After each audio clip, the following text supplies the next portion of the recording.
기도하겠습니다. 사랑과 은혜가 많으신 아버지 하나님, 주님의 은혜에 감사와 찬양을 드립니다. 아버지, 이 시간에도 우리와 함께하여 주시옵시고 우리가 진리를 알아가는데 부족함이 없도록 도와 주시옵소서. 사도 바울은 로마서 9장을 통해서 계속해서 우리의 영에 대해서 말씀을 하고 있사옵나이다. 그러나 이 시대는 이 영의 일을 전혀 깨닫지를 못하고 있사옵나이다. 주여, 우리에게 은혜를 주시고 우리가 정말 진리로 인도함을 받을 수 있도록 역사해 주시니 감사드립니다. 아버지 하나님, 정말 우리가 하늘의 소망을 가지고 살아갈 수 있도록 도와주시옵시고 늘 지혜를 사모하는 귀한 성도들이 될 수 있도록 도와주시옵소서. 모든 말씀 예수 그리스도의 이름으로 기도했습니다. 아멘. 로마서 9장 18절을 보겠습니다. 제가 읽어드리겠습니다. 그런즉 하나님께서 하고자 하시는 자를 긍휼히 여기시고 하고자 하시는 자를 강팍해 하시느니라. 아멘. 성경입니다. 하나님께서 우리를 어떻게 구원해 주시는가를 말씀을 하고 있습니다. 우리는 성경을 보고 구원에 대한 말씀을 보아야 합니다. 하지만 이 시대는 구원에 대해서 말씀을 보는 것이 아니라 어떻게 하면 행위를 잘할까를 고민하고 있습니다. 성경에서 말씀하고 있습니다. 하나님께서 바로를 세우시고 하나님께서 바로를 통해서 능력을 보이심으로 해서 우리를 구원하시는 그 일이 온 땅에 전파가 되게 하셨다고 말씀을 하고 있습니다. 바로입니다. 사단을 의미하기도 하고 또 율법을 의미하기도 합니다. 그러나 사람들은 성경을 아무리 보아도 그 안에서 하나님의 능력을 깨닫지를 못하고 있습니다. 능력입니다. 우리를 구원해 주시는 하나님의 능력입니다. 그 능력을 어떻게 우리가 보았습니까?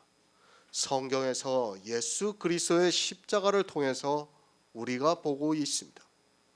하지만 예수 그리스도의 복음이 밝히 보이고 있지만 사람들은 예수 그리스도를 믿는다고 하면서 저주를 받는 율법의 행위에 속해 있습니다.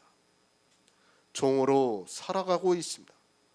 바로의 종이 되어서 살아가고 있습니다. 이 시대는 율법의 종이 되어서 살아가고 있습니다. 자기들이 율법의 종이 되어 있으면서도 아니, 예수님께서 요한복음에서 이스라엘의 바리새인들에게 종이라고 말씀을 하고 있지만 이 시대 역시 그 성경을 보면서도 자기들이 누구의 종이 되어 있는 줄을 깨닫지를 못하고 있습니다. 종입니다. 우리 인생은 종입니다.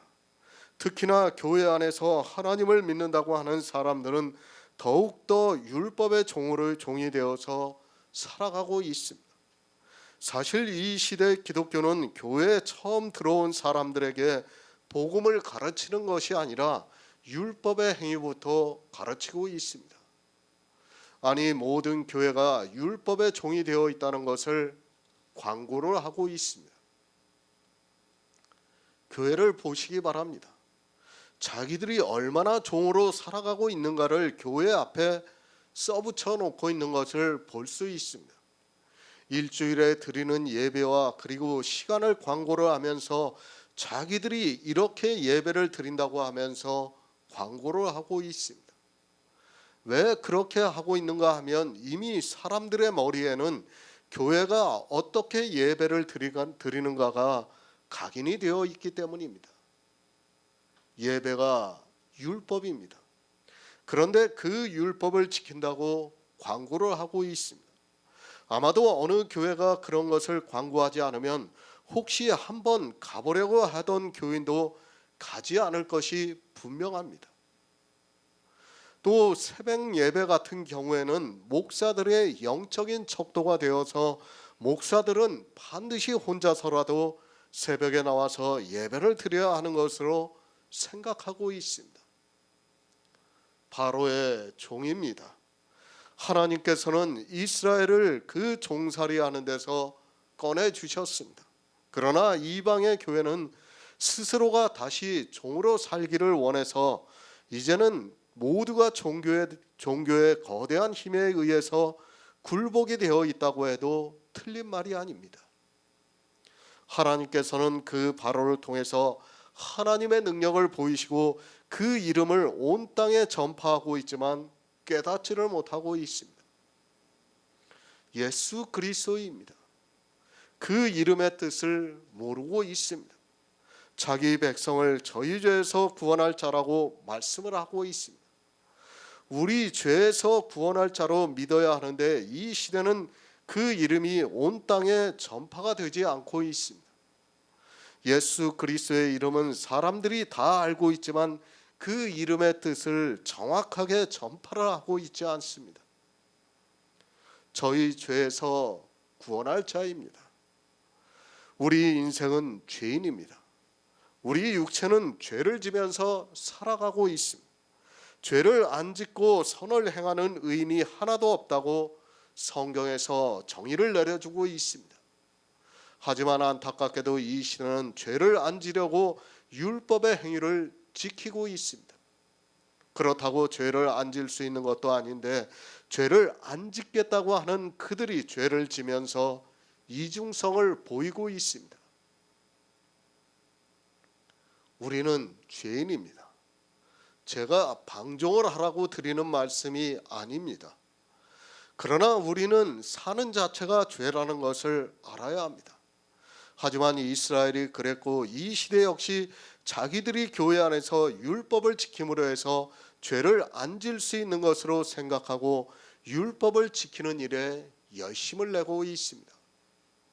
온 땅에 그 이름이 전파되는 것이 아니라 자기들이 깨끗하게 사는 것을 전파하고 있습니다. 구원입니다. 아무리 강조를 해도 지나치지 않습니다. 그러나 예수 그리스도를 믿는다고 하는 그들이 구원에 대해서 너무 모르고 있습니다. 아니 자기들이 하고 있는 신앙생활을 전파하느라 예수 그리스도의 이름이 전혀 전파가 되지 않고 있습니다. 기독교인입니까?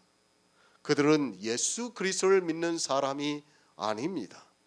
그들은 유대교인과 조금도 다르지 않다는 것을 알아야 합니다.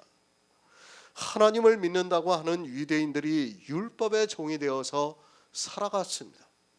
마찬가지로 예수 그리스도를 믿는다고 하는 이방인들이 율법의 종으로 살아가고 있습니다.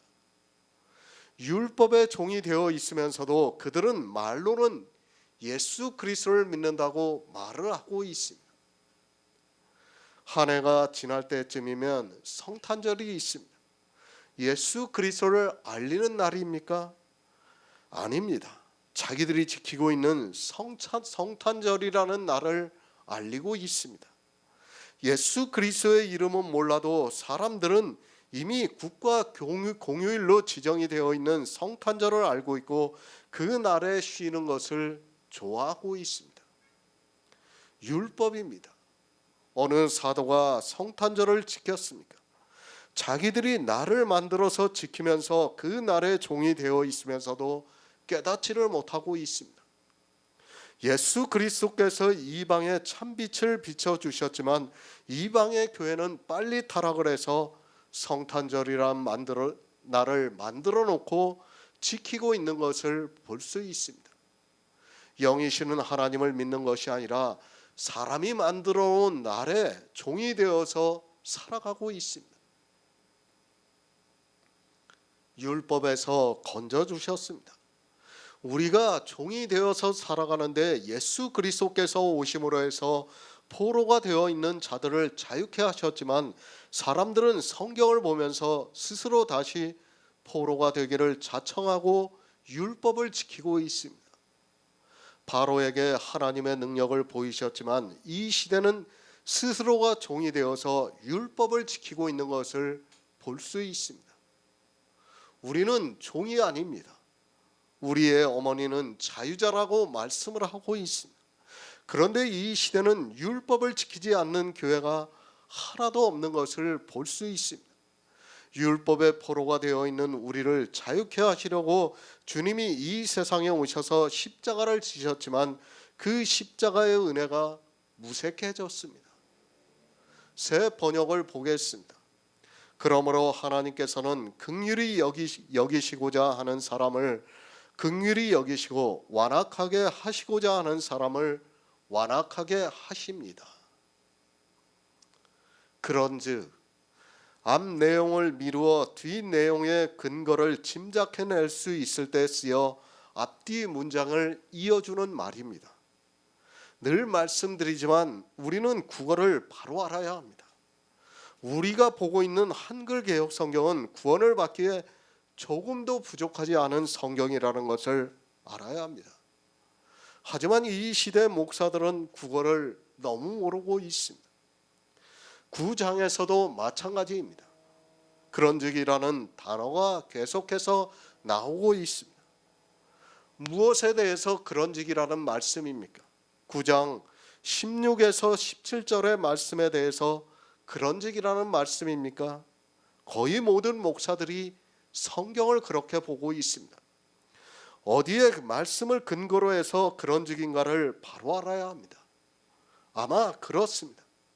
거의 모든 목사들이 앞에 있는 바로의 말씀을 보고 바로를 강팍해 하셨으니까 그 말씀에 연결이 되는 말씀으로 생각을 하고 그 말씀을 연결을 해서 설교를 하고 있는 것으로 알고 있습니다. 그런 사람들은 성경이 절대로 안 보이게 되어 있습니다. 소경입니다. 국어도 모르는 사람이 성경을 본다는 것은 소경과 다르지 않다고 생각하고 있습니다.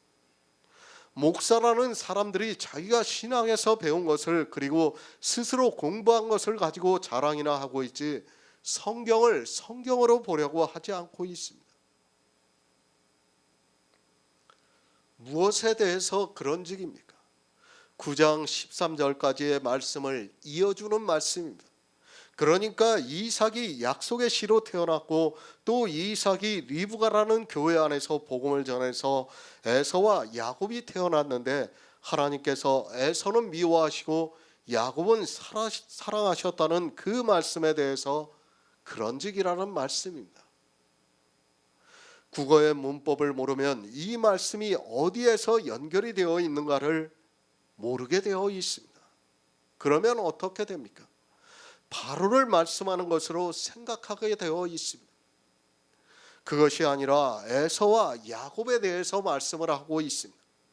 이삭이 복음을 전한 교회 리브가의 교회 안에서 에서와 야곱이 있는데 하나님께서 하고자 하시는 자를 긍휼히 여기시고 하고자 하시는 자를 강팍해 하신다고 말씀을 하고 있습니다. 에서와 야곱입니다. 우리는 정말 성경을 잘 보아야 합니다. 바로를 강팍해 하신 것으로 오해하지 마시기 바랍니다. 야곱을 긍휼히 여기시고 에서는 강팍해 하셨다고 말씀을 하고 있습니다. 그러니까 리브가의 교회 안에 있는 두 사람 중에 야곱은 하나님께서 긍휼히 여겨주시고 에서는 강팍해 하셨다고 말씀을 하고 있습니다. 성경입니다. 늘 말씀을 드리지만 교회 안에 있는 일입니다. 교회 안에서 야곱과 같이 긍휼히 여기심을 받는 사람이 있고 에서와 같이 강팍해 하심으로 버림을 받는 사람이 있다는 것을 말씀을 하고 있습니다. 하지만 이 시대는 누구를 강팍해 하셨는가를 전혀 모르고 있습니다. 히브리서 8장 12절을 보겠습니다. 신약성경 361쪽입니다. 히브리서 8장 12절입니다.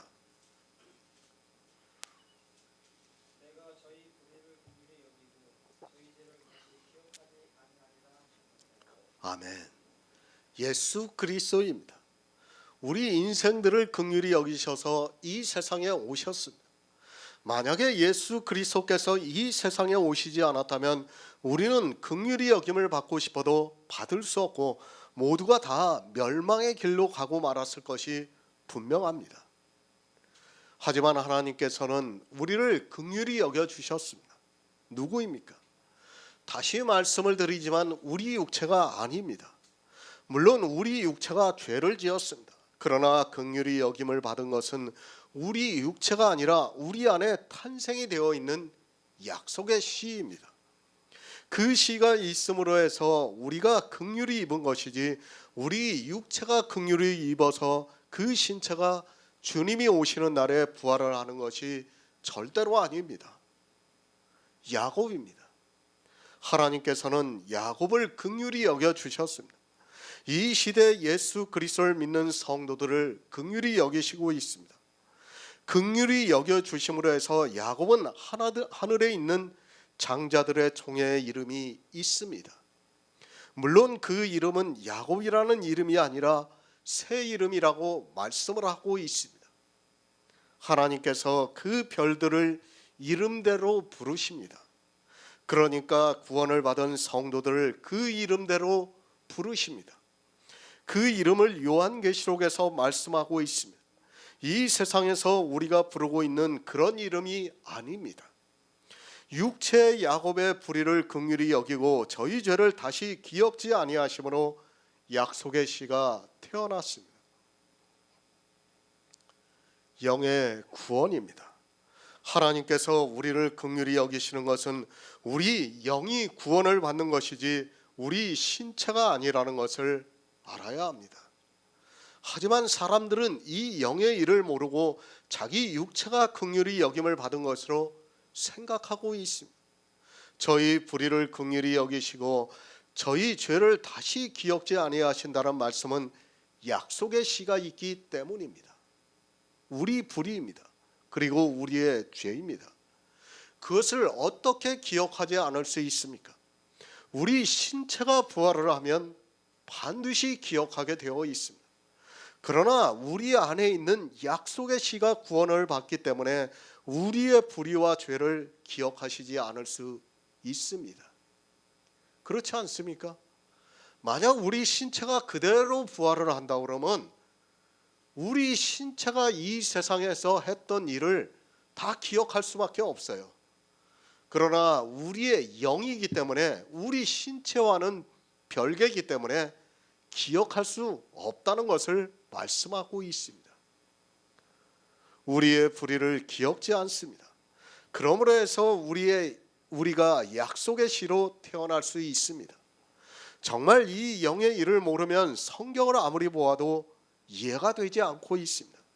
아니, 믿어지는 역사가 그 안에서 일어나지 않고 있습니다. 그래서 하나님께서 성령을 보내주셔서 우리가 진리 가운데로 인도함을 받아 이 영의 일이 믿어지게 역사를 하고 있습니다. 하나님께서 하고자 하시는 자를 긍휼히 여기십니다. 그것이 누구입니까? 육체의 야곱을 말씀하고 있습니까? 물론 야곱을 긍휼히 여기시는 것은 맞습니다. 그러나 야곱에게 약속의 씨가 없다면 그 야곱은 아무것도 아니라는 것을 알아야 합니다. 하시고자 하는 자를 긍휼히 여기신다는 말씀을 바로 알아야 합니다. 누구입니까? 우리가 긍휼히 여김을 받아 우리 안에 그리스도의 생명이 거하시고 있습니다. 그 영이 있기 때문에 긍휼히 여김을 받았습니다. 그러니까 우리 안에 예수 그리스도의 영이 있는 것을 보고 우리가 긍휼히 여김을 받았다고 말씀을 하고 있습니다. 우리 육체는 죄를 지었기 때문에 썩어 없어집니다. 불의를 행했기 때문에 썩어 없어집니다. 그러나 하나님께서 우리 안에 그리스도의 영을 주셔서 그 영으로 구원을 받기 때문에 불의와 죄를 기억지 않는다고 말씀을 하고 있습니다. 야곱입니다. 그 야곱에게는 육체의 야곱이 있습니다. 그리고 이삭으로부터 복음을 듣고 리브가의 교회에서 태어난 약속의 씨가 있습니다. 그러니까 이삭이 받은 약속의 씨가 야곱에게도 있다는 말씀입니다.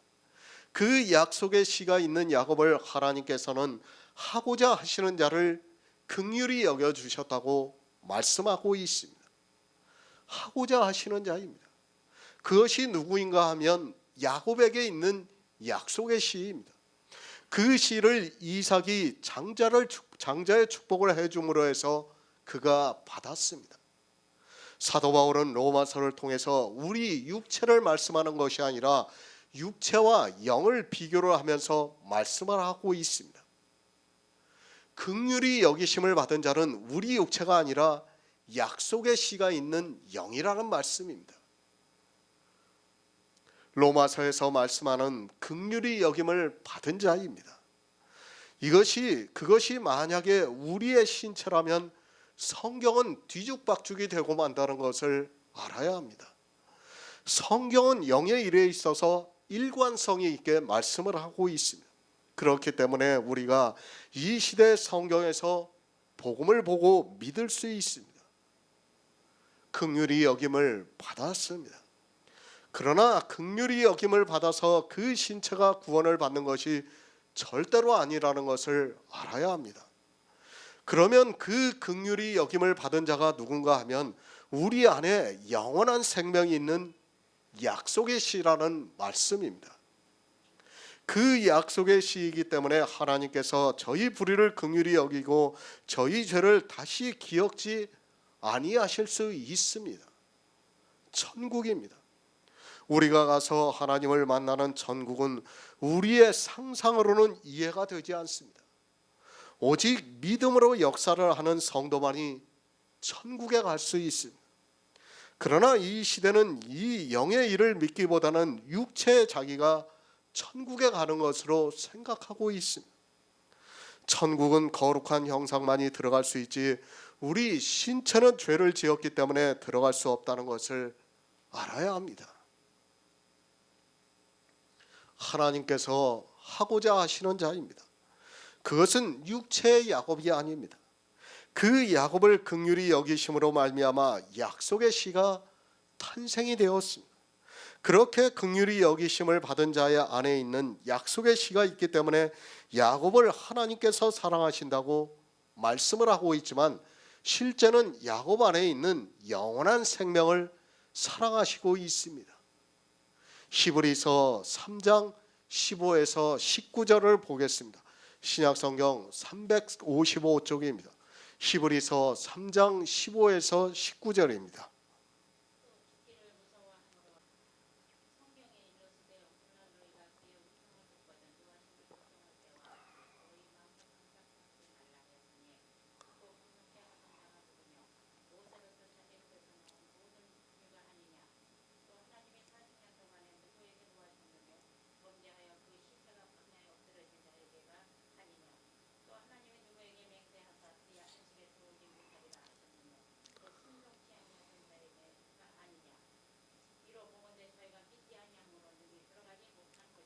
아멘.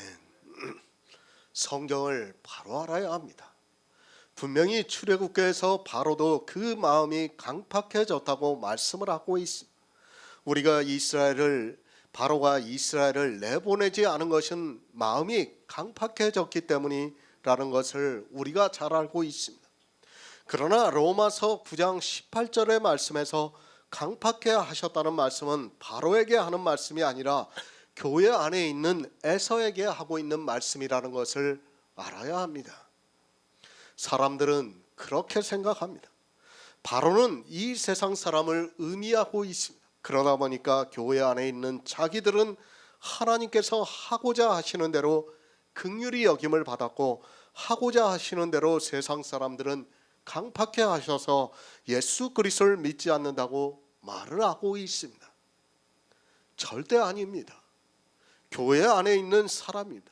성경은 늘 말씀을 드리지만 세상과 교회가 아닙니다. 교회 안에서 긍휼히 여김을 받은 자가 있고 강팍해 되는 자가 있다는 것을 알아야 합니다. 그것을 사도 바울이 에서와 야곱을 통해서 비유로 가르쳐주고 있습니다. 바로의 마음이 강팍해 되었습니다. 그리고 바로 앞에서 바로에게 내가 이 일을 위해서 너를 세웠나니 곧 너로 말미암아 내 능력을 보이고 내 이름이 온 땅에 전파되게 하려 함이라고 말씀을 하니까 거의 모든 사람들이 그 다음 절에서 바로를 강팍해 하시고 교회 안에 있는 자기들을 긍휼히 여기셨다고 말을 하고 있습니다. 그러면서 세상 사람들은 바로와 같이 강팍해 되어서 예수 그리스도를 믿지 않는다고 말을 하고 있습니다. 어떻게 말합니까? 자기들이 하는 말에 그리고 행위에 대해서 반대를 하면 하나님께서 그 마음을 강팍해 하셔서 저렇게 하고 있다고 말을 하고 있습니다.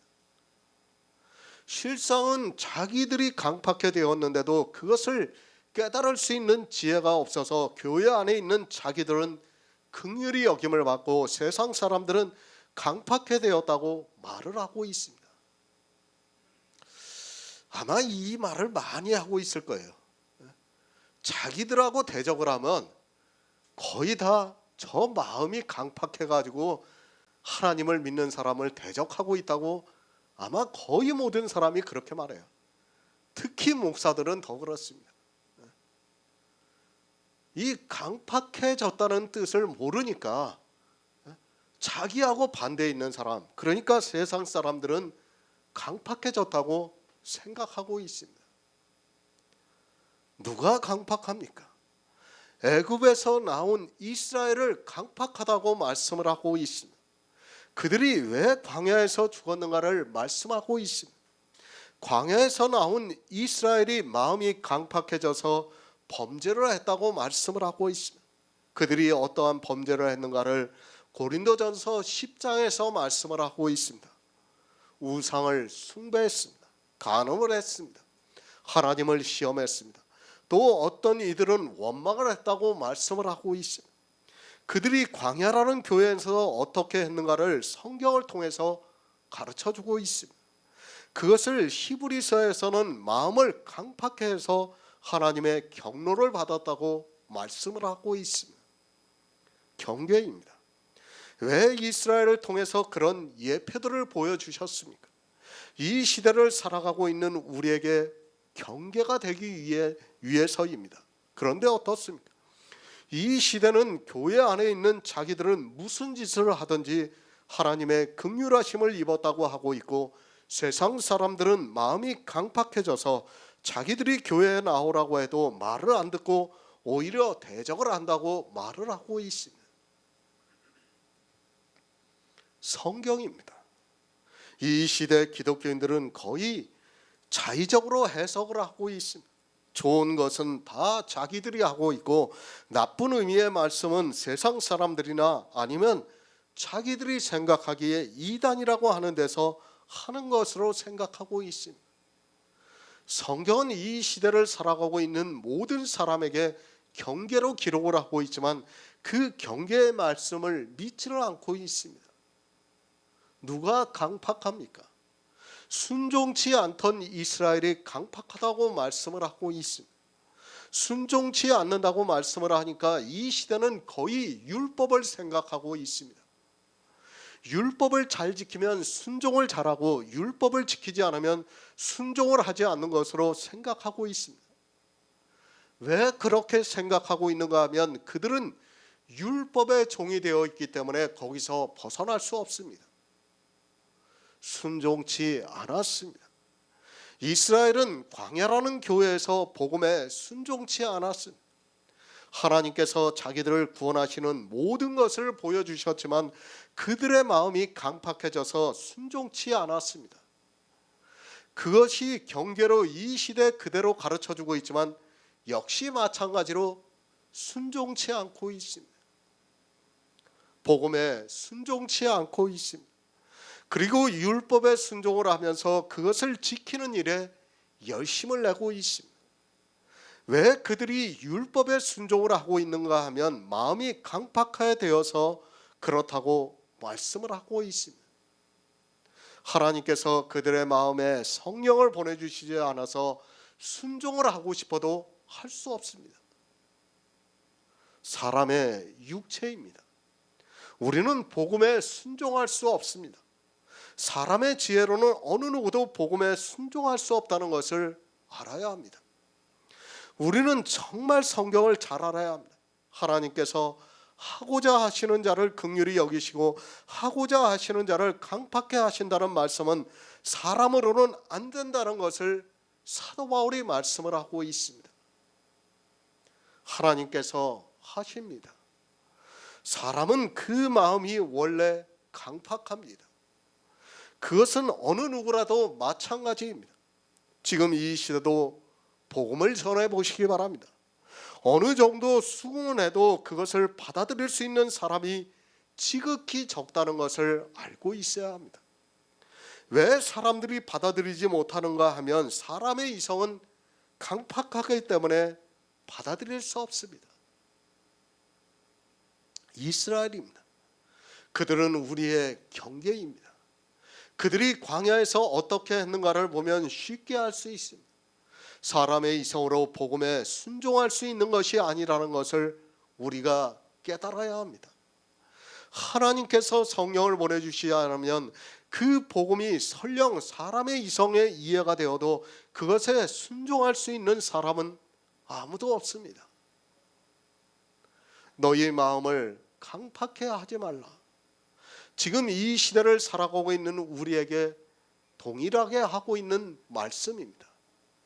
광야에서 죽은 이스라엘에게만 하고 있는 말씀이 아니라 이 시대를 살아가고 있는 교회 안에 있는 모든 사람에게 하고 있는 말씀이지만, 사람들은 이스라엘과 마찬가지로 복음에 순종치 않고 마음을 강팍해 해서 하나님의 경노하심을 받고 있습니다. 이스라엘은 강팍했습니다. 그 결론이 무엇입니까? 히브리서에서 저희가 믿지 아니함으로 들어가지 못했다고 말씀을 하고 있습니다. 이스라엘은 애굽에서 나와서 광야에서 가나안에 들어가기까지 하나님의 능력을 자기들의 눈으로 다 보았습니다. 그런데도 그들이 믿지 않았다고 말씀을 하고 있습니다. 저희가 믿지 아니함으로 능히 들어가지 못한 것이라고 말씀합니다. 그러면 이스라엘만 믿지 아니함으로 가나안에 들어가지 못했습니까? 그들은 이 시대를 살아가고 있는 우리에게 경계가 되고 있습니다. 이스라엘만 믿지 않아서 못 들어간 것이 아니라 이 시대도 마음이 강팍해져서 믿지 아니함으로 들어가지 못하고 있습니다. 그런데 어떻습니까? 이 시대 교회 안에 있는 모든 사람들이 다 자기들은 하나님을 믿는다고 말을 하고 있습니다. 아마 그럴 것입니다. 제가 그들에게 하나님을 믿지 않는다고 하면 그들은 오히려 저를 비난할 것이 분명합니다. 왜? 자기들은 분명히 하나님을 믿고 있기 때문입니다. 그러니까 이 히브리서의 말씀을 보고도 도저히 이해가 되지를 않는 거예요. 이스라엘은 믿지 않았어도 자기들은 믿는다고 생각을 하고 있습니다. 그것이 얼마나 허황된 생각이라는 것을 모르고 자기들에게 경계의 말씀으로 했다는 것을 모르고 그들의 마음도 강팍해져서 믿지를 않고 있습니다. 무엇이 그들을 믿지 못하게 하고 있습니까? 사람의 이성입니다. 그 이성으로 성경을 보기 때문에 믿고 싶어도 믿을 수가 없습니다.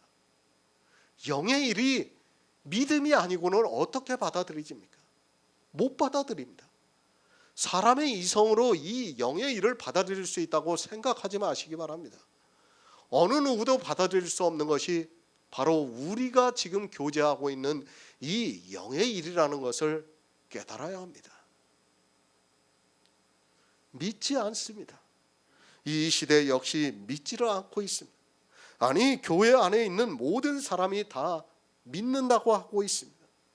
어느 누구도 자기가 예수 그리스도를 믿지 않는다고 말을 하는 사람이 없습니다. 그러나 실상은 광야에서 죽은 이스라엘과 마찬가지로 믿는 사람이 거의 없습니다. 이 시대 역시 교회 안에서 율법의 저주를 받고 있지만 깨닫지를 못하고 있습니다. 데살로니가 후서 3장 2절을 보겠습니다. 신약성경 235쪽입니다. 데살로니가 후서 3장 2절입니다.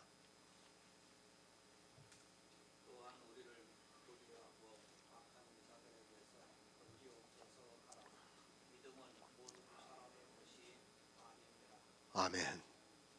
저희 마음이 강팍합니다. 저희가 순종치 않았습니다. 저희가 믿지 아니함으로 능히 들어가지 못한 것이라고 말씀을 하고 있습니다. 왜 그들이 젖과 꿀이 흐르는 가나안에 들어가지 못했는가 하면 믿지를 않았기 때문이라고 말씀을 하고 있습니다. 그것을 사도 바울이 로마서에서 하나님께서 하고자 하시는 자를 긍휼히 여기시고 하고자 하시는 자를 강팍해 하신다고 말씀을 하고 있습니다. 교회 안입니다. 사람들이 교회 안에만 들어오면 이성을 상실하는 것 같습니다. 그 안에만 들어오면 모두가 선하고 의로운 사람인 것으로 생각하고 있습니다. 그러나 우리가 바로 알아야 하는 것이 있습니다. 이스라엘이 광야라는 교회에서 어떻게 되었는가를 알아야 합니다. 믿지 않았습니다. 하나님의 능력을 다 보았습니다. 그런데도 그들은 믿지 않았다고 말씀을 하고 있습니다. 교회 안에서 믿음이 있는 사람이 많은 것이 아니라 도리어 악한 사람이 더 많다는 것을 말씀하고 있습니다. 저희가 순종치 않았다고 말씀을 하고 있습니다. 이스라엘입니다. 그들이 경계를 하고 있지만 이 시대 역시 이스라엘과 마찬가지로 마음이 강팍해져 있습니다. 그러면서도 자기들이 어떻게 하고 있는 줄을 전혀 모르고 있습니다. 교회 안에 있는 자기들은 다 믿음이 있는 것으로 생각하고 타락의 길로 점점 빠져들어가고 있습니다. 믿음입니다. 모든 사람의 것이 아닙니다. 악한 자들에게서 건져달라고 말씀하고 있습니다.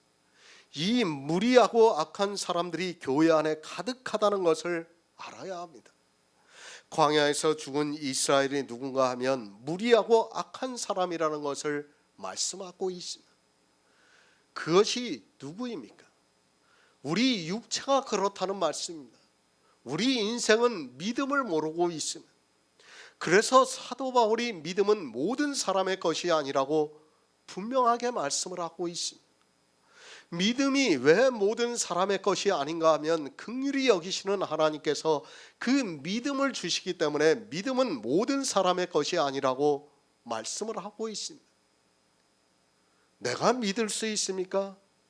사람이 아무리 지혜가 있다 해도 믿을 수 없습니다. 왜 믿을 수 없는가 하면 하나님께서 하고자 하시는 자를 긍휼히 여기시고 하고자 하시는 자를 강팍해 하시기 때문에 우리가 믿고 싶어도 믿을 수 있는 것이 아니라 하나님께서 나를 긍휼히 여기셔야 믿을 수 있고 그 믿음으로 살리라고 말씀을 하고 있습니다. 믿음입니다. 하나님께서 긍휼히 여기시는 자에게 주시고 있습니다. 그 믿음으로 말미암아 약속의 씨가 탄생이 되고 있습니다. 그런즉 하나님께서 하고자 하시는 자를 긍휼히 여기시고 하고자 하시는 자를 강팍해 하십니다. 교회 안에 이 두 사람이 있다는 말씀입니다. 사람의 이성은 강팍합니다. 그러나 하나님께서 성령을 보내주셔서 믿음을 주시고 있습니다. 그 믿음이 있는 성도를 하나님께서 긍휼히 여기시고 그를 구원해 주시고 있습니다. 하지만 이 시대는 믿음의 비밀을 모르고 그저 자기들이 교회 안에서 예수 그리스도를 믿는다고 하면 믿음이 있는 것으로 생각하고 있습니다. 나를 아시기 바랍니다. 그리고 누가 긍휼히 여김을 받은 자인가를 아시기 바랍니다. 또 누가 강팍한 마음을 가지고 있는가를 아시기 바랍니다. 교회 안에서 악을 행하는 모든 사람의 마음이 강팍합니다. 그 악이 무엇인가 하면 사람이 자기 육체로 지키고 있는 율법의 행위라는 것을 알아야 합니다. 악한 자입니다. 교회 안에는 이 악한 자가 많이 있습니다. 우리는 거기서 건짐을 받은 믿음이 있는 성도입니다. 정말 이 시대를 보더라도 악한 자가 얼마나 많이 있는가를 쉽게 알 수 있지만 성령이 오시지 않아서 성경을 보는 눈이 소경이 되어 있는 사람은 그것을 깨달을 수 있는 지혜가 없습니다. 고린도후서 3장 14절을 보겠습니다. 신약성경 289쪽입니다. 고린도후서 3장 14절입니다. 그러나 저희 마음이 완고하여 오늘까지라도 구약을 읽을 때에 그 수건이 오히려 부서지지 아니하였으니 그 수건은 그리스도 안에서 없어진 것이다. 아멘. 강팍하다, 까다롭고 고집이 센 것을 말하고 있습니다. 완고하다 역시 비슷합니다. 융통성이었고 고집이 센 것을 말하고 있습니다. 우리는 정말 성경에서 말씀하고 있는 하나님의 뜻을 바로 알아야 합니다. 그리고 늘 성경을 볼 때마다 겸손해야 합니다. 우리가 지혜가 있습니까? 누가 이 시대 복음을 깨닫고 그 안에서 교제할 수 있습니까? 하나님께서 성령을 보내주시지 않으면 정말 사람의 지혜라는 것이 얼마나 무지한가를 쉽게 알 수 있습니다. 또한 성령을 받은 사람이라 해도 하나님의 지혜를 깨닫는다는 것이 쉬운 일이 아니라는 것을 믿고 있습니다. 그만큼 성경은 오묘합니다. 이 성경에서 복음을 알아야 합니다. 하지만 이 시대는 복음을 알려고 하기보다는 자기들이 하고 있는 종교적인 행위에 더 관심이 많습니다. 아니, 하나님의 뜻을 알려고 하지를 않고 있습니다. 하나님께서 이 성경을 통해서 우리가 구원을 받을 수 있게 하고 있지만 사람들이 성경을 너무 쉽게 보고 있습니다. 하나님이 하십니다. 하나님께서 하고자 하시는 자를 긍휼히 여기시고 하고자 하시는 자를 강팍해 하십니다. 그런데 우리가 바로 알아야 합니다. 우리는 어떤 사람인가 하면 복음이 계시가 되기 전까지는 모두가 다 강팍하다는 것을 알고 있어야 합니다. 하나님께서 하고자 하시는 자를 긍휼히 여기시고 하고자 하시는 자를 강팍해 하신다는 말씀을 잘 알아야 합니다. 강팍해 하십니까? 그것이 아니라 우리 인생은 모두가 다 강팍한 자입니다. 왜 강팍한 자인가 하면 모두가 율법주의에 빠져서 복음을 모르기 때문에 다 강팍한 자라는 것을 알아야 합니다. 하나님께서 하고자 하시기 전에 우리는 다 강팍한 자라는 것을 알아야 합니다. 하나님께서 우리를 강팍해 하셔서 강팍한 자가 아니라 본래 강팍한 자입니다. 오해하지 마시기 바랍니다. 우리는 본래 강팍한 자입니다. 하나님께서 누구를 강팍해 하시는 것이 아니라 우리는 본래가 다 강팍한 자라는 것을 알고 있어야 합니다. 사람들이 성경을 너무 쉽게 보다 보니까 우리는 누구는 긍휼히 여기시고 누구는 강팍해 하시는 것으로 생각하고 있습니다. 그것이 아닙니다. 우리는 모두가 다 강팍한 자라는 것을 알아야 합니다. 그 강팍한 자 중에서 하나님께서 하고자 하시는 자를 긍휼히 여기시고 있다는 말씀입니다. 정말 성경을 바로 알지 못하면 이상하게 해석을 하게 되어 있습니다. 우리 인생은 아담의 씨로 태어난 모든 사람은 다 강팍한 자라는 것을 알아야 합니다. 지난주에 제가 여기서 이제 같이 교제를 했던 사람 중에 두 사람이 나갔어요. 그 사람 중에 한 사람을 만났습니다. 한 사람은 어떻게 됐냐면 다시 교회에 나가서 아주 열심히 봉사하고 있답니다. 아주 열심히, 그것도 너무도 열심히, 그리고 아주 기뻐한대요. 예? 그렇게 하는 것을. 그리고 한 사람은 국립중앙도서관에 있어요.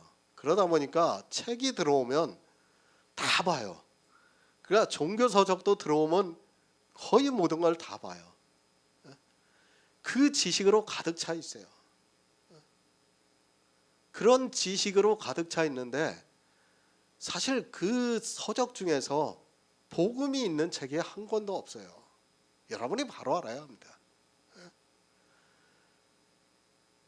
그 사람이 정말 책이라는 것을 다 봤어요. 사람의 이성으로는 정말 똑똑해요.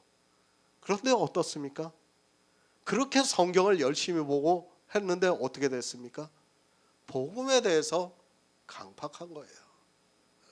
사람이 그렇다는 것을 알아야 돼요. 우리는 본래가 다 강팍합니다.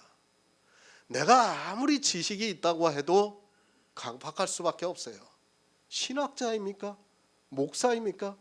그런 거 아무 소용없습니다. 강팍할 수밖에 없어요. 우리는 본래가 다 강팍한 자예요. 율법을 지키느냐 안 지키느냐를 떠나서 우리가 사람의 이성을 가지고 성경을 보면 강팍해질 수밖에 없어요. 그러나 놀랍게도 하나님께서 우리에게 성령을 보내주셔가지고 이 성경에서 복음을 깨닫는 거예요. 그리고 우리 안에 약속의 씨가 탄생이 됩니다. 그게 바로 긍휼히 여기시는 거예요. 하나님께서 강팍해 하신 자를 강팍해 해야 되는 게 아니라 우리는 본래가 다 강팍한 자예요. 그 중에서 정말 하나님께서 긍휼히 여기고자 하는 자를 이 자리에 모여가지고 정말 복음 안에서 교제를 할 수 있게 하시고 있다는 것을 알아야 됩니다. 그 사람을 비난하고 싶지 않아요. 그것이 사람의 이성이니까 어쩔 수 없어요. 사람의 이성으로 생각하면 이 복음을 받아들일 수 없어요. 아무리 설명을 해도 이해가 안 되는데 어떻게 받아들입니까? 그러니까 복음을 이해하려고 하는 사람은 절대로 복음을 받아들일 수 없어요. 왜? 하나님께서 우리에게 성령을 보내주셔서 우리 안에서 믿음으로 역사를 해야지만 이 복음이 받아들이고 있습니다. 정말 이것은 놀라운 역사예요. 그래서 사도 바울이 믿음은 모든 사람의 것이 아니라고 우리에게 말씀을 하고 있습니다. 그런데도 이 시대는 모든 사람이 믿고 있다고 말을 하고 있습니다. 실상은 믿지를 않고 있지만 깨닫지를 못하고 있는 것입니다. 교회 안에 있는 사람들은 자기들은 긍휼히 여김을 받은 것으로 생각하고 있고 세상 사람들은 하나님께서 강팍해 하셔서 예수 그리스도를 믿지 않는 것으로 생각하고 있습니다. 우리 성도라 해도 우리는 본래 강팍한 자이지만 하나님께서 하고자 하시는 자를 긍휼히 여겨주셔서 우리 안에 그리스도의 영이 거하고 있다는 말씀입니다.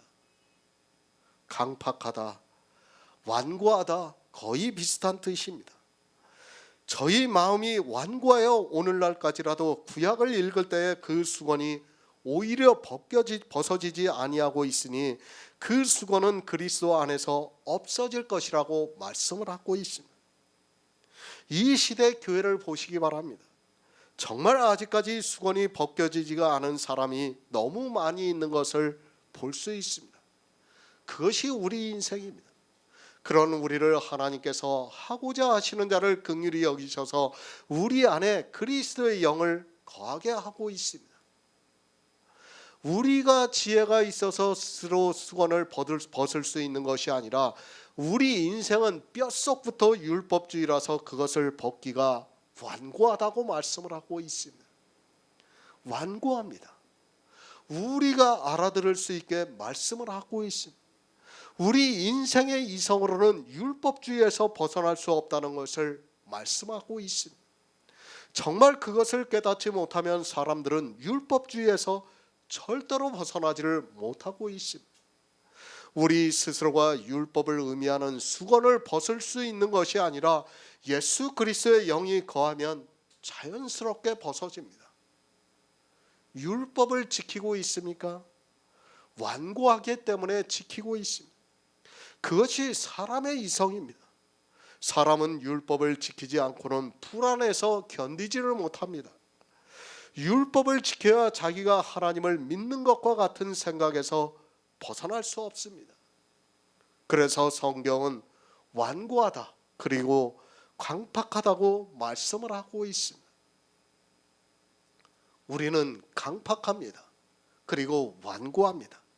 그러나 하나님께서 하고자 하시는 자를 긍휼히 여기셔서 우리 안에 예수 그리스도의 영이 거하고 있습니다.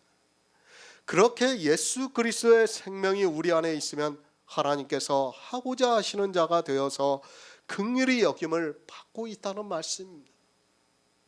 율법 절대 안 벗겨집니다. 이제까지 교회사를 보시기 바랍니다. 그 유명하다는 신학자들도 이 율법이 벗겨지지가 않았습니다. 그것이 우리 인생의 본성입니다. 하나님께서 하고자 하시는 자가 아니라 그들은 긍휼을 입은 자가 되지 못해서 그렇게 유명한 신학자로 평생을 살았지만 수건이 벗겨지지가 않았습니다. 바로 아시기 바랍니다. 교회 안에 있는 모든 사람이 수건이 벗겨지지가 않고 있습니다. 율법을 지키지 않고 있으면서도 자기가 얼마나 완고한가를 깨닫지를 못하고 있습니다. 이런 말씀을 보고 어떻게 생각합니까? 사람들이 완고해서 그들은 율법주의가 되어서 율법을 지켰다고 말을 하고 있습니다. 그러나 이 시대 교인들 역시 율법을 지키고 있습니다. 늘 말씀드립니다. 이스라엘이 모든 율법을 지켰습니까? 그리고 이 시대는 성경적으로 성도로 살아가야 하는 율법만 지키고 있습니까? 역시 율법을 지키는 것은 같다는 것을 알아야 합니다. 우리 인생입니다. 강팍한 마음을 가지고 있어서 다 율법을 지키고 있습니다. 그러나 하나님께서 하고자 하시는 자를 긍휼히 여겨주시고 있습니다. 어떻게 긍휼히 여겨주시고 있는가 하면 성령을 보내주셔서 모든 사람의 것이 아닌 믿음의 비밀을 알게 역사를 하고 있습니다. 우리가 믿음으로써 율법을 지키지 않을 수 있게 역사를 하고 있습니다. 율법을 지키고 있습니까? 믿음으로 한다는 이상한 이야기 하지 마시기 바랍니다. 누가 11조를 내면서 믿음으로 한다고 성경에서 말씀하고 있습니까? 그것은 믿음으로 하는 것이 아니라 율법을 지키고 있는 사람입니다. 반드시 예수 그리스도 안에 있어야 합니다. 그런 사람만이 수건이 벗겨질 수 있습니다. 그런 사람만이 하나님께서 하고자 하시는 대로 긍휼을 입을 수 있습니다. 그러나 이 시대는 성경을 너무 모르고 있습니다. 자기가 누군가를 전혀 모르고 있습니다. 아직 완고해서 수건이 벗겨지지 않은 상태에 있는 그들이 예수 그리스도의 은혜를 받았다고 말을 하고 있습니다. 단 한 가지의 율법입니다. 그것만 보아도 그가 누군가를 쉽게 알 수 있습니다. 율법을 지키고 있다면 그는 아직 완고해서 수건이 벗겨지지 않은 사람이고 그는 예수 그리스도 안에 있는 사람이라고 할 수 있습니다. 그는 아직 하나님께서 하고자 하시는 자를 긍휼히 여기시는 자가 되었다고 할 수 없습니다. 다시 말씀드립니다. 우리 인생은 모두가 강팍한 자입니다. 그러나 하나님께서 하고자 하시는 자를 긍휼히 여겨주시고 있습니다. 그가 누군가 하면 이삭이 복음을 전하고 있는 리브가의 교회 안에 있는 야곱이라는 말씀입니다. 그 야곱은 이삭과 같이 가나안을 유업으로 받은 영원한 생명이 있는 약속의 씨가 있는 성도라고 말씀을 하고 있습니다. 로마서 9장 19절을 보겠습니다. 신약성경 252쪽입니다. 로마서 9장 19절입니다.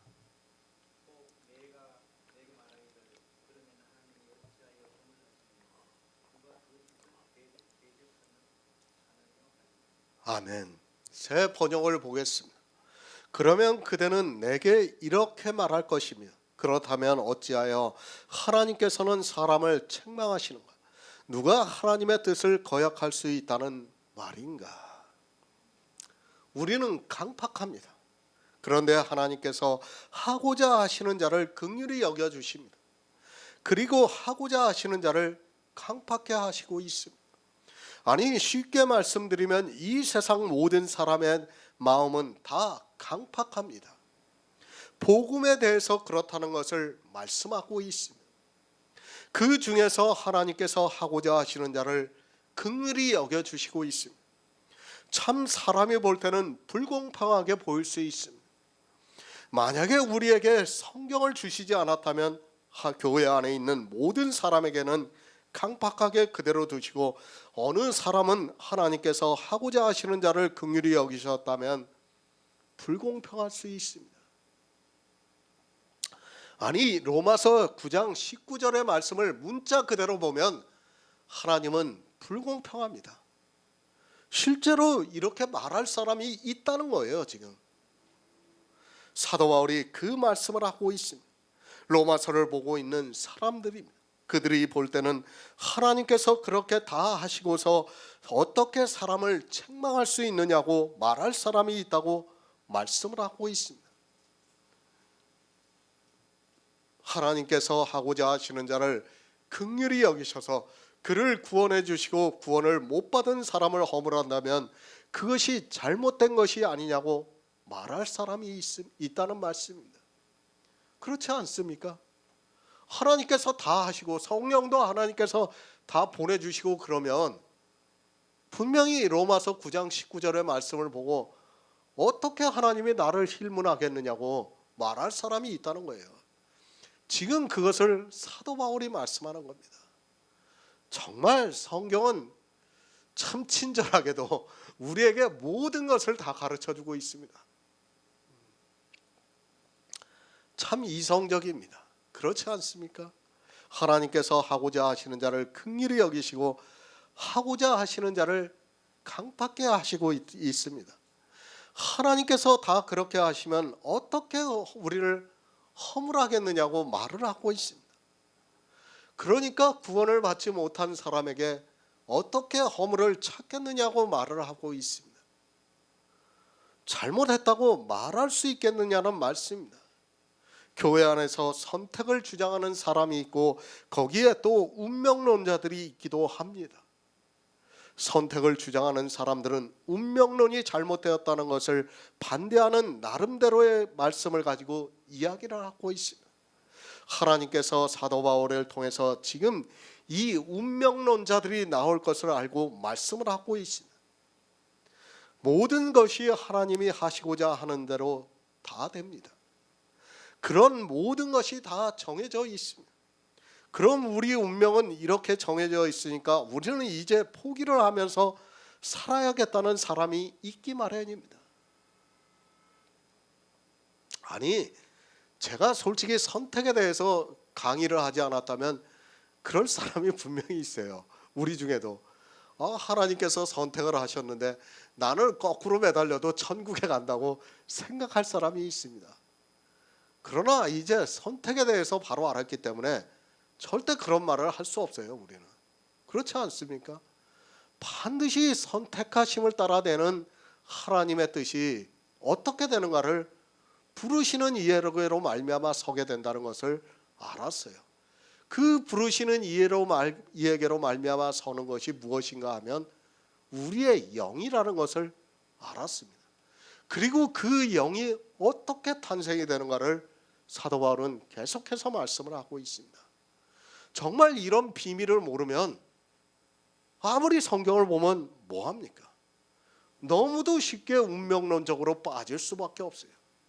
운명론적으로 빠지면 어떻게 됩니까? 교회 나가서 행위에 열심을 내는 거예요. 뭐 굳이 성경을 많이 알 필요도 없어요. 그러니까 교인들은 어떻게 말을 합니까?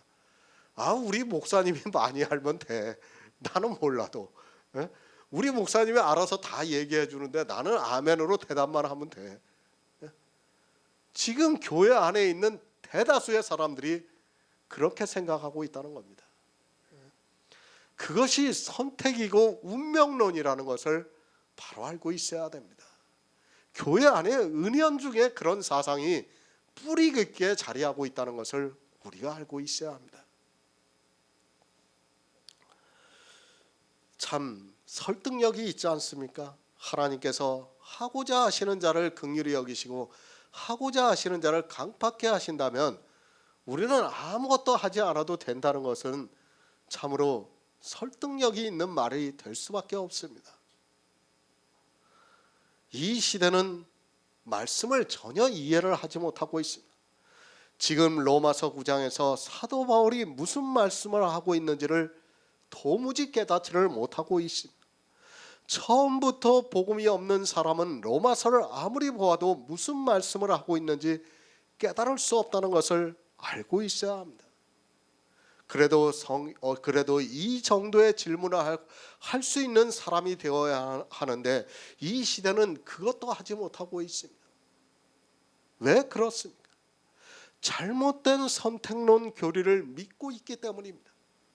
정말 이 시대 기독교의 교리가 얼마나 잘못되었는가를 목사들은 깨닫지를 못하고 있습니다. 그러면서 억지로 성경을 풀어서 이야기를 하고 있는 것을 볼 수 있습니다. 교리와 성경이 맞지 않으니까 스스로도 성경을 보면서 앞뒤가 맞지 않는 이야기를 하고 있습니다. 우리가 잘 아는 달란트의 비유입니다. 이미 로마서 강해를 하면서 말씀을 드렸습니다. 주님이 부활하시고 이제 천국에 올라가십니다. 그리고 교회 안에 있는 모든 사람에게 각자의 재능대로 달란트를 맡겨주셨습니다. 그러니까 교회 안에 있는 모든 사람에게 생명의 달란트를 남길 수 있는 재능을 주셨습니다. 우리는 그 재능이 있습니다. 무슨 말씀입니까? 우리는 육체로는 강팍한 자입니다. 하나님께서 하고자 하셔서 강팍한 자가 아니라 아담이 선악과를 따먹는 순간 우리 인생은 모두가 강팍한 자가 되었습니다. 그런 우리에게 하나님께서 긍휼히 여김을 받을 수 있는 재능을 다 주셨습니다.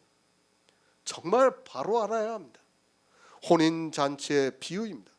그러니까 예수 그리스도를 믿음으로 그 안에 그리스도의 영이 거해야 합니다. 반드시 리브가의 뱃속에는 야곱이 있어야 한다는 말씀입니다. 리브가의 뱃속에 있는 자는 누구나 달란트를 남길 수 있는 재능을 주셨습니다. 거지입니까? 고아입니까? 과부입니까? 나그네입니까? 그가 어떠한 자라 해도 달란트를 남길 수 있는 재능을 주셨습니다. 하지만 사람들은 어떻게 하고 있습니까? 그 재능을 사용하지 않고 나중에 하나님이 어찌하여 나를 허물하느냐고 말을 하고 있습니다. 요한복음 5장 39절을 보겠습니다. 신약성경 151쪽입니다. 요한복음 5장 39절입니다.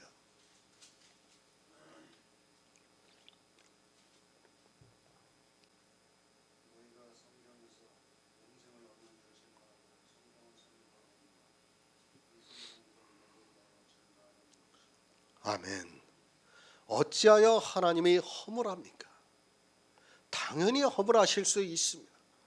왜 하나님께서 당연히 허물을 하시는가 하면 우리에게 성경을 주셨습니다. 늘 말씀드리지만 성경은 교회 안에 있는 일입니다. 만약에 세상 사람들의 문제라면 하나님께서는 우리 인생들을 허물하신다면 그것이 잘못입니다. 이 시대는 성경을 너무 모르고 있습니다.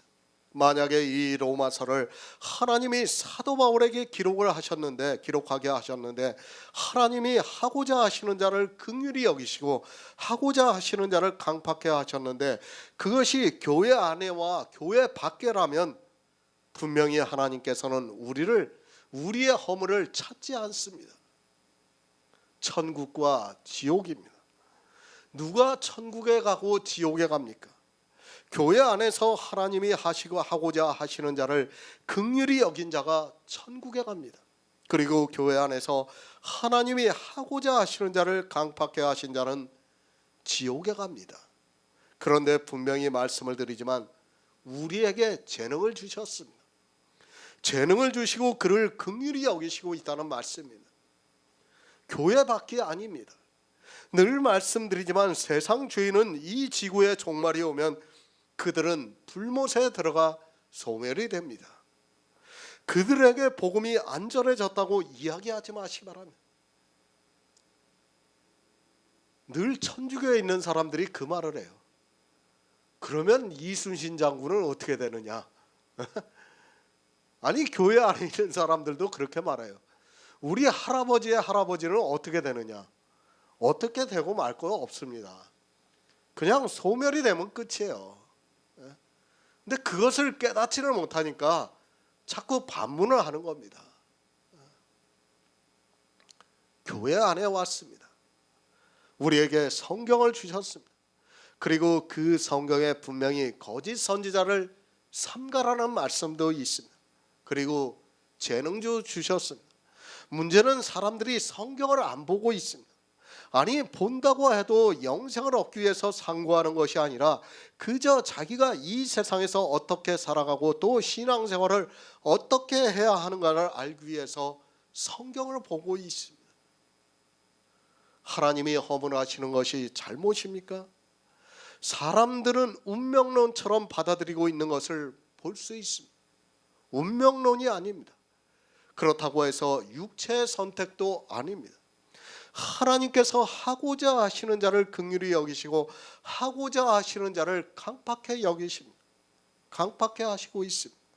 그러나 그것이 이 세상 사람들이 아니고 교회 안에 있는 사람들이며 그들에게 긍휼히 여김을 받을 수 있게 성경을 주셨습니다.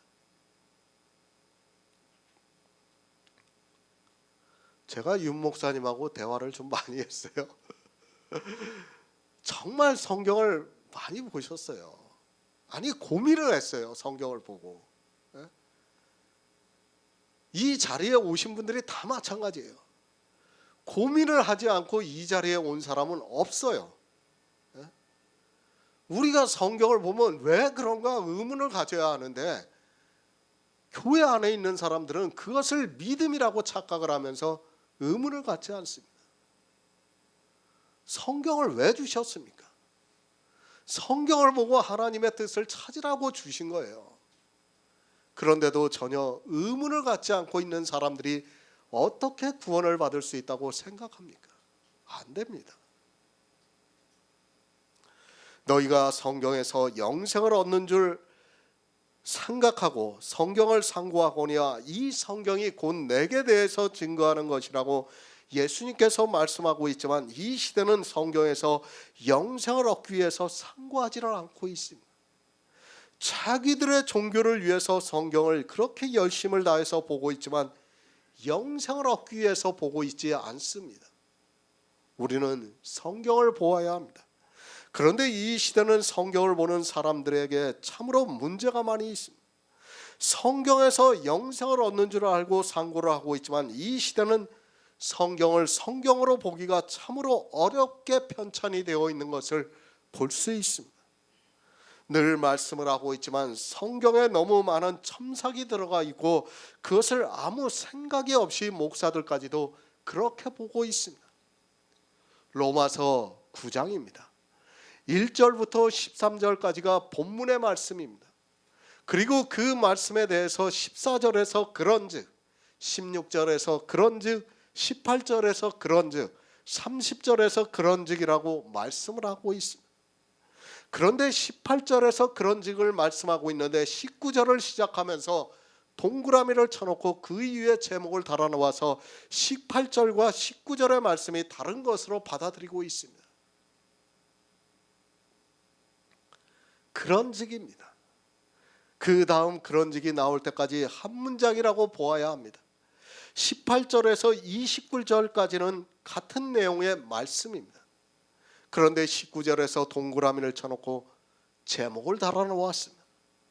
이런 것들이 성경을 보는 사람들에게 방해가 되고 있지만 깨닫지를 못하고 있습니다. 솔직히 말씀을 드립니다. 이런 성경을 보면서 과연 구원을 받을 사람이 나오겠습니까? 정말 우리는 성경에 대해서 바로 알아야 할 필요성이 있습니다. 목사들도 성경을 보면서 전혀 깨닫지를 못하고 있습니다. 아니 성경의 일부인 것으로 생각하고 있습니다. 설령 그렇다 해도 마찬가지입니다. 지혜를 구하는 자에게 하나님께서 꾸짖지 아니하고 주시겠다고 말씀을 하고 있습니다. 우리가 설령 그런 성경을 보고 있다 해도 영생을 얻는 데 있어 아무 문제가 없습니다. 하나님께서 성령을 보내주셔서 그것이 잘못되었다는 것을 깨닫게 하시고 또 성경을 바로 볼 수 있게 역사를 해주시고 있습니다. 문제는 사람입니다. 영생을 사모하지 않고 있습니다. 똑같은 성경을 보고 있지만 성경에 대해서 전혀 생각을 하고 있지 않습니다. 그러면서 어떻게 이야기를 합니까?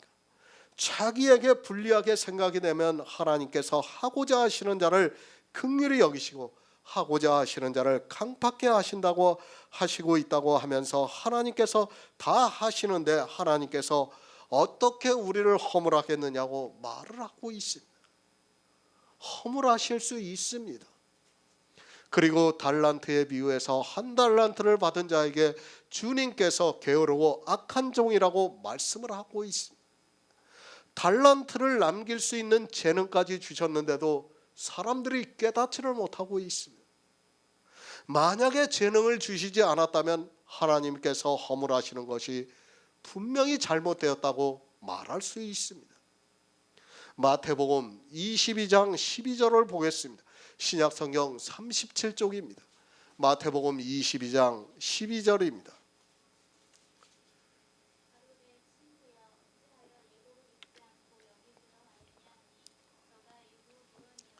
아멘. 성경을 바로 보시기 바랍니다. 혼인잔치의 비유입니다. 아무리 성경을 안 읽는다 해도 누구나 그래도 마태복음 정도는 읽는 것으로 알고 있습니다.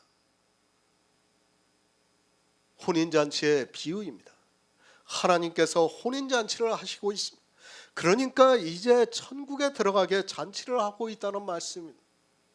교회 안에서 복음을 전하고 있다는 말씀입니다. 누구나 교회에 나오면 천국에 가고자 하는 마음이 있고 천국에 대해서 알고자 하고 있습니다. 비유입니다. 이스라엘을 청했는데 그들이 오지 않고 있습니다. 이스라엘을 청했다는 말씀은 이스라엘에게 먼저 복음을 전파했다는 말씀입니다. 이스라엘이 안 오니까 종들을 보내서 사거리에서 만나는 자를 혼인잔치에서 청해서 오라고 말씀을 하고 있습니다. 그러니까 이제 주님과 혼인을 하는데 그 잔치에 처음을 받았습니다. 그리고 어떻게 합니까? 악한 자입니다. 그리고 선한 자입니다. 만나는 대로 다 데리고 들어왔습니다. 원래 청함을 받은 이스라엘이 오지 않으니까 사거리에 나가서 아무나 데리고 들어왔습니다. 그리고 그들에게 혼인잔치의 예복을 다 나누어 주었습니다. 예복을 안 주었습니까? 약속의 씨를 안 주었습니까? 모두에게 예수 그리스도의 영이 거할 수 있게 예복을 준비를 해서 다 주었습니다. 그런데 예복을 주는데도 안 입고 있습니다. 예복을 입지 않은 한 사람입니다. 그것이 어느 한 사람이라고 생각하지 마시기 바랍니다. 지금 이 시대 긍휼히 여김을 받지 못하고 있는 모든 사람을 대표하는 한 사람입니다. 지금도 마찬가지입니다. 교회 안에 들어오면 성경을 보게 됩니다. 그 성경에 이미 예복이 다 준비가 되어서 값없이 주고 있습니다. 그러니까 하나님께서는 이 세상 모든 사람이 구원을 받을 수 있게 예복을 준비를 하셨습니다.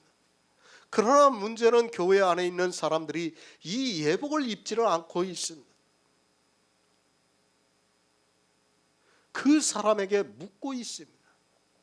왜 예복을 입지 않았느냐고 하자 유구무원이라고 말씀을 하고 있습니다.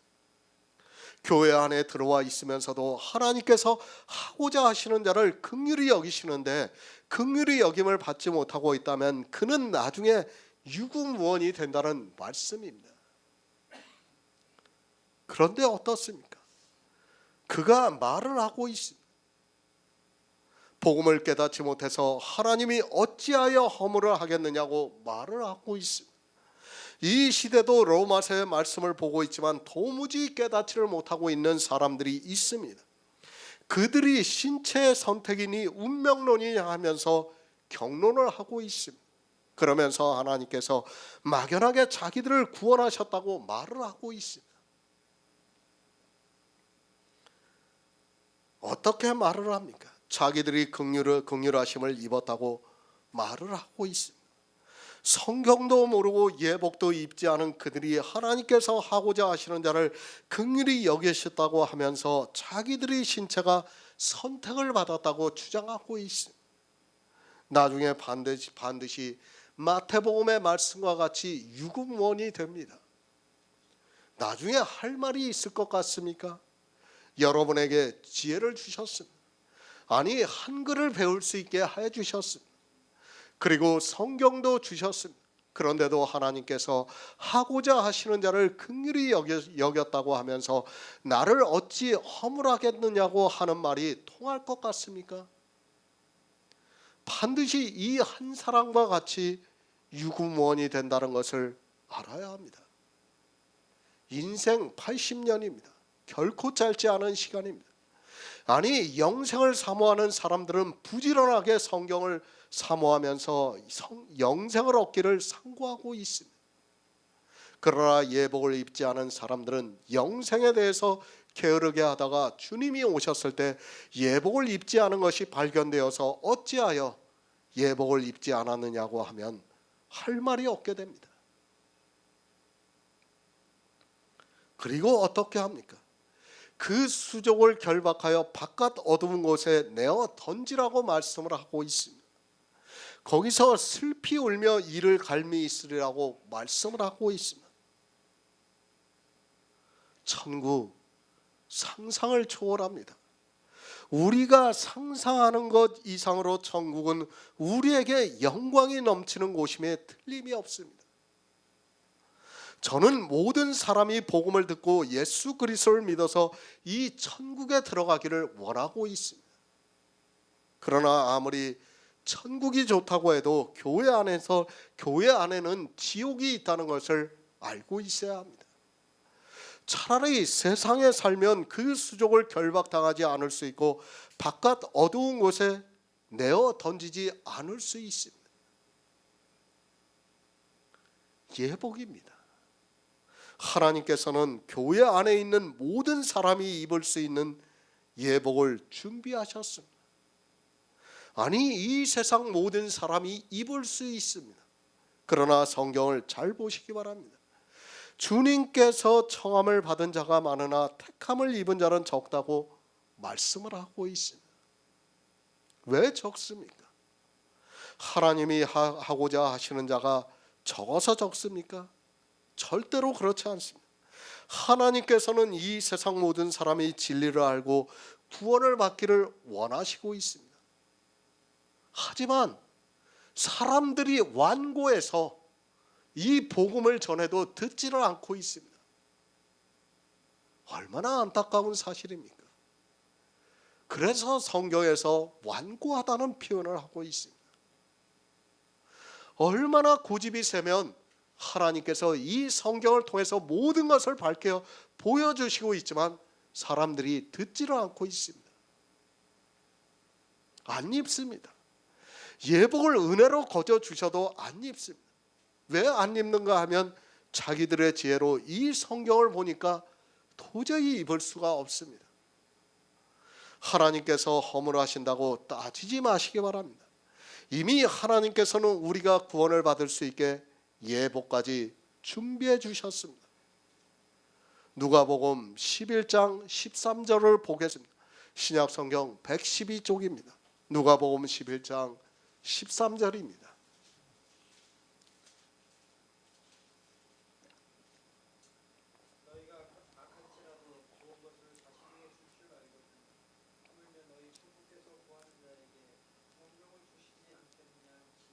아멘.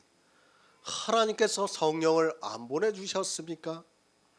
그래서 성경을 보아도 도무지 무슨 말씀인가를 알 수 없습니까? 하나님께서 하고자 하시는 자를 긍휼히 여기셔서 그렇게 긍휼히 여기시는 자에게만 성령을 보내주시고 있습니까? 우리는 정말 성경을 잘 보아야 합니다. 이 시대는 성경을 성경으로 보고 있지 않은 것이 가장 큰 문제입니다. 성령을 안 보내주셨다고 하지 마시기 바랍니다. 하나님께서 구하는 자에게 성령을 주시겠다고 말씀을 하고 있습니다. 문제는 교회 안에 있는 사람들이 성령을 구하지를 않고 있습니다. 아니, 자기들이 성령을 받은 것으로 생각하고 있습니다. 성경 말씀을 보면 내가 알고 있는 것과 다른 말씀들이 너무 많은데 그런 것을 생각하지 않고 스스로 포기를 하거나 자기에게 믿음이 없는 것으로 치부를 하고 있습니다. 성경을 안 봅니까? 그러면서 구원을 받을 것이라 생각하지 마시기 바랍니다. 성도는 성경을 보게 되어 있습니다. 왜 성경을 보는가 하면 이 성경에서 영생을 얻을 수 있는 복음의 말씀이 있기 때문입니다.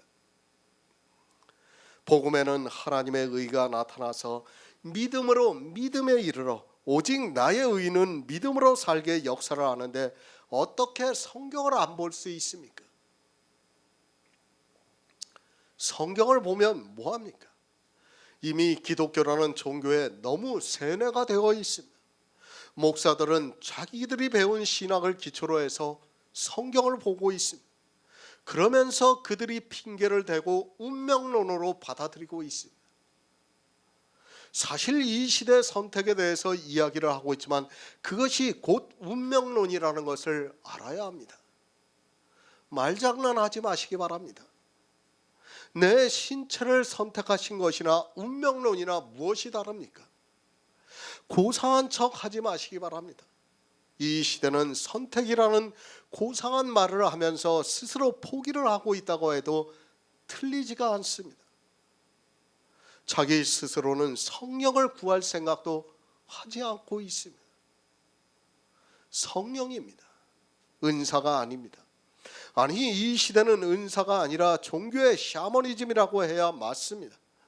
자기를 통해서 나타나고 있는 그런 현상들을 보고 성령을 받았다고 하지 마시기 바랍니다. 성령은 진리의 영이라고 말씀을 하고 있습니다. 진리의 영을 이 시대는 구하지도 않고 있습니다. 아니, 진리의 영이 무엇인가를 모르고 있습니다. 우리는 정말 성경을 바로 알아야 합니다. 예수님께서 우리에게 구하라고 했으면 반드시 구해야 합니다.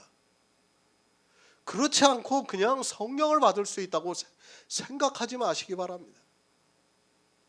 하지만 이 시대는 왜 성령을 구하지를 않고 있습니까? 다 자기들이 받았다고 구하고 있어요. 무슨 말씀 때문에 자기들이 성령을 받았다고 하고 있습니까? 예수를 주로 시인하면 성령을 받았다고 하는 것이나 마찬가지라고 생각을 하니까 교회 안에서 예수 그리스도를 믿는다고 말을 하는 것으로 자기들이 마치 성령을 받은 것으로 생각하고 있습니다. 그리고 어떻습니까? 감히 구할 생각도 못합니다. 하나님이라고 생각하는데 어떻게 구합니까? 하나님께서 보내주시면 감지덕지하고 받는 것이고 자기들이 구할 생각도 하지 못하고 있습니다. 왜 주님께서 우리에게 성령을 구하라고 말씀하고 있습니까? 하나님께서 그냥 보내주시면 되지 무엇하러 우리에게 구하라고 말씀을 하고 있습니까? 그렇지 않습니까? 하나님께서 긍휼히 여겨주셔서 그냥 옛다 하고 성령을 주시면 되지 뭐하라고 구하라고 하십니까? 성경을 왜 주셨는가를 알아야 됩니다. 성경에서 이런 말씀들을 보고 우리는 반드시 구해서 성령을 받아야 합니다.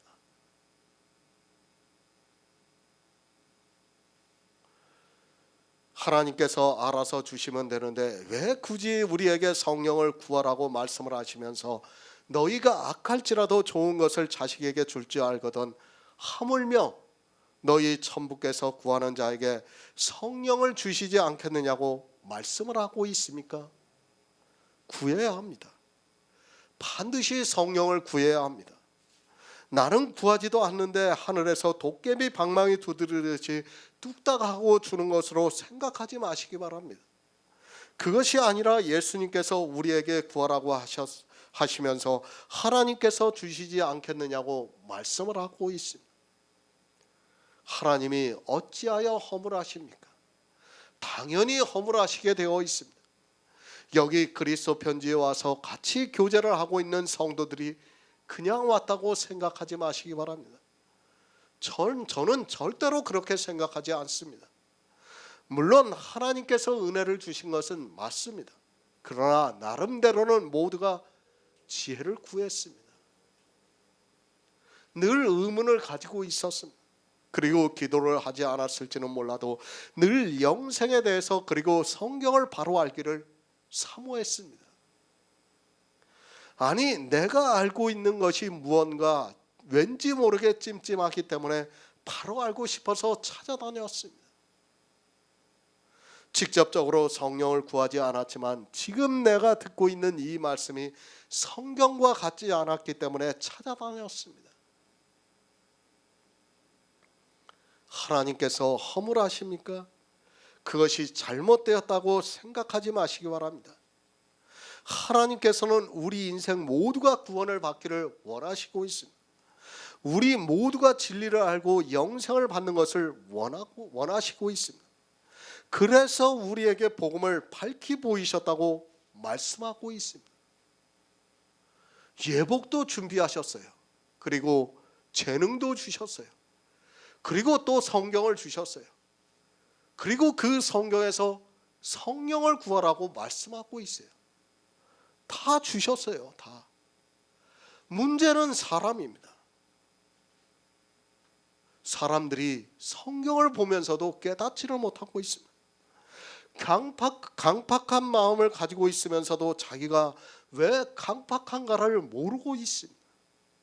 자기에게 허물이 있어서 하나님께서 허물하시는데도 그것을 깨달을 수 있는 지혜가 없다는 것을 알고 있어야 합니다.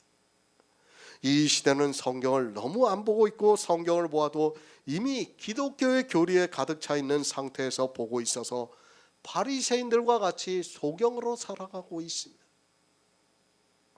시편 19편 12절을 보겠습니다. 구약성경 816쪽입니다. 시편 19편 12절입니다.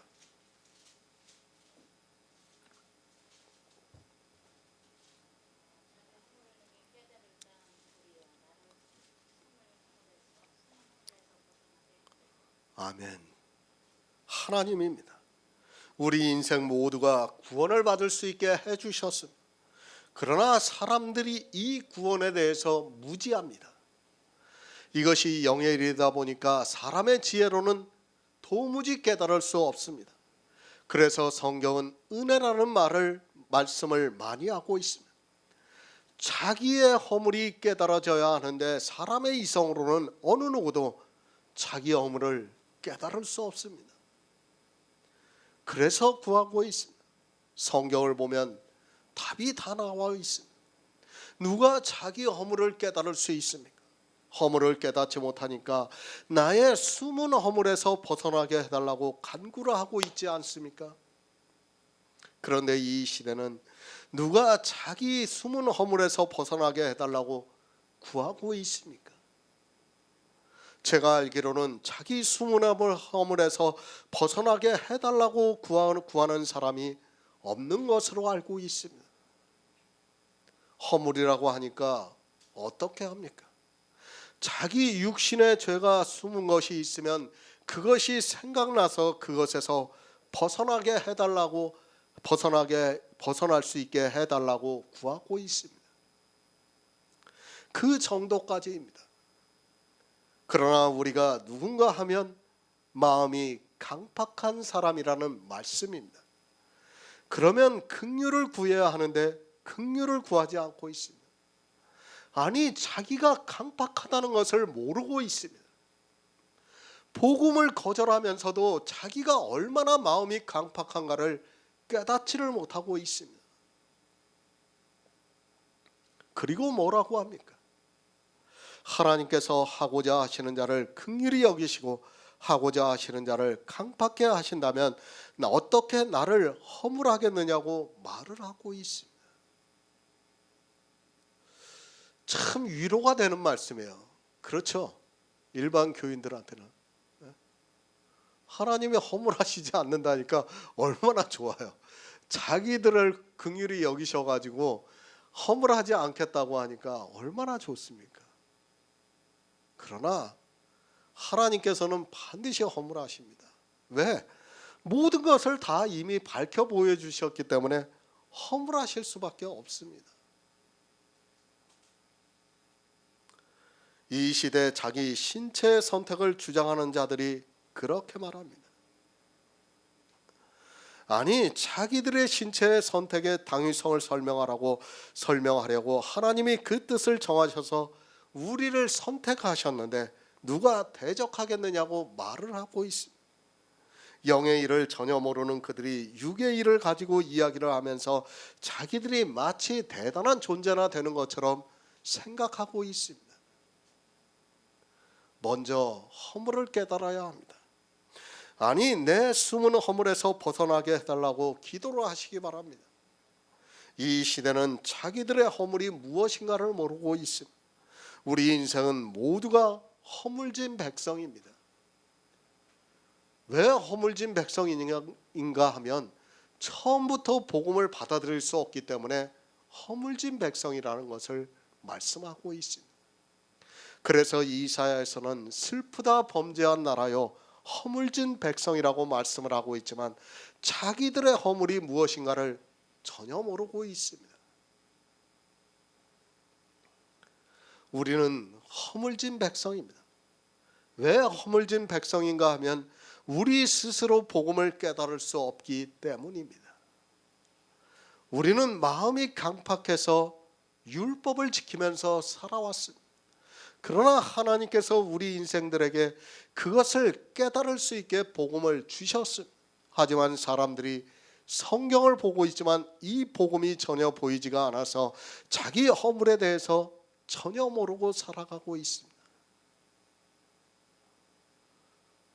무엇이 허물입니까? 내 안에 약속의 씨가 탄생이 되지 않는다면 그것이 허물입니다. 하나님께서는 이미 성경을 통해서 모든 것을 다 밝히 보여주시고 계시는데 우리 안에 야곱과 같이 약속의 씨가 탄생이 되지 않는다면 그것이 우리에게 허물이 되고 있다는 말씀입니다. 하나님께서는 우리 인생들이 모두가 구원을 받기를 원하시고 있고 그것을 이루시기 위해서 예수 그리스도를 이 세상에 보내주셨는데 구원을 받지 못하고 있다면 그것이 허물이라는 말씀입니다. 하지만 이 시대는 자기들의 허물이 무엇이라는 것조차 깨닫지를 못하고 있습니다. 약속의 씨입니다. 우리에게는 이삭과 같은 생명을 가진 자가 있습니다. 그리고 또 리브가가 있습니다. 그 안에서 복음을 듣고 있습니다. 그러나 이삭과 같이 약속의 씨가 있는 야곱을 하나님께서 사랑하시고 약속의 씨가 없는 에서를 미워하신다고 말씀을 하고 있습니다. 인간의 도리로 생각해도 너무도 당연한 말씀입니다. 영의 생명입니다. 사실 누구나 다 얻을 수 있게 우리에게 성경을 주셨습니다. 그러나 사람들이 성경을 안 보고 있습니다. 성경을 안 보니까 성령이 그들에게 임할 수 없습니다. 아니 성경을 보더라도 이 영생에 대해서 보는 것이 아니라 자기 육체의 일을 위해서 보고 있습니다. 하나님께서 하고자 하시는 자를 긍휼히 여기십니다. 그 하고자 하시는 자가 누군가 하면 성경을 보면서 영생을 얻기를 상고하고 있는 자입니다. 그렇게 성경을 보는 사람은 성령을 구하게 되어 있고 자기 허물이 무엇인가를 깨달을 수 있습니다. 하지만 안타깝게도 이 시대는 성경을 안 보고 있고 성경을 받아 사람의 이성을 가지고 보고 있습니다. 하나님이 허물하십니까? 너무도 당연한 말씀입니다. 누가 하나님께서 하시는 일을 대적하겠다고 하지 마시기 바랍니다. 성경을 통해서 우리에게 예수 그리스도의 은혜를 밝히 보이고 있습니다. 우리는 운명론자도 아니고 육체의 선택을 믿는 자도 아니고 천국의 보화를 성경에서 찾는 성도라는 것을 잊지 마시기 바랍니다.